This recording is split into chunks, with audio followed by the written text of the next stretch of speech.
What is going on, my American champions? Richard here with you once again to keep this conversation rolling. On today's video, I wanted to talk a little bit about Trump cutting the education budget in half. I heard about this, was curious to find out why he was doing that, and come to find out, it's to help us out. It's to help out the taxpayer. Now, I'm not just saying this to say it. I actually looked into it and researched and found out that we were pouring a lot of our tax dollars into this education budget and getting nothing in return. Since 1965, us taxpayers have poured $2 trillion into this education budget. And when you look around, there's really nothing to show for it. There's still kids that are poor that aren't getting the education they need. The rich are still being favored when it comes to education. And there's still tons of teachers out there that are getting underpaid. They're getting underpaid. They're not getting the education they need. There's a bunch of stuff that has been going on before Donald Trump cut this budget in half. It's always been a problem. I've always heard teachers talking about them getting underpaid. So it wasn't just up until Donald Trump cut the budget in half, everything started going to crap. It has always been a problem. Since 1965, we poured $2 trillion into this education budget founded by President Lyndon Johnson, and it hasn't really done anything. What it comes down to is Donald Trump is just trying to keep a little bit more money in our pockets, in the taxpayers' pockets. That's what it comes down to.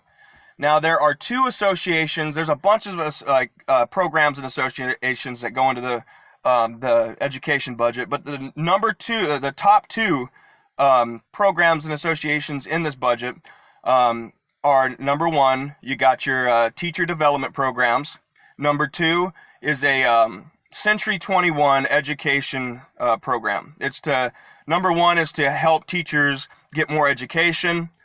Number two, a Century 21 education program is to help kids that aren't getting the education they need get the education they need. It's to help them improve their math skills, their English skills, their science skills, all that good stuff. Well, both of those associations, both of those programs haven't really improved since we've poured in $2 trillion into them.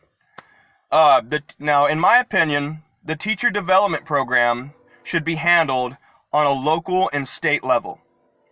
That state should be paying for those teachers to get education. It shouldn't be, me in California spending my tax money on a teacher to get education in New York. Now, if that teacher was wanting an education in California, I have no problem spending my tax money on them. That's helping our state. But this education budget, we've poured gauntlets of money into it to help out other people, to help teachers get programs where their state should have been taking care of them, Now, the 21st century education program I was talking about that helps kids raise their levels in reading and math and all that, they've done a couple studies on it, and we have not improved anything. There is nothing that's been improved. Now, there's been like two impacts by this 21st century program, and they've both been negative. So when you think about it, all of this money that we're pouring into this budget, we aren't getting much in return. We aren't really getting much in return. And another thing that comes from this budget, another reason we pour money into this budget, is to help kids with their student loans.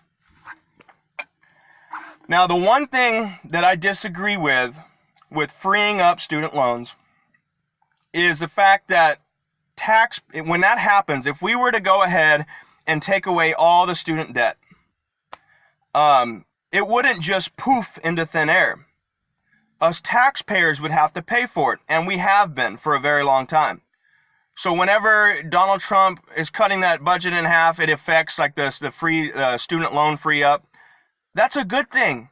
It'll make kids less want to go into debt, and it'll free up the amount of money that we're spending on the loans that they pulled out. So I'm not here to say that I agree with everything Trump's done. I don't agree with everything Trump has said. I'm not his number one fan.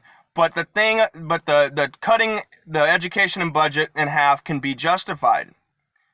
Long story short, it is to put and keep more money in our pockets, and free up all the gauntlets of money that we're pouring into these things that aren't really improving anything. But anyways, I hope everyone has a good day. Thanks for listening to me talk. Bye-bye.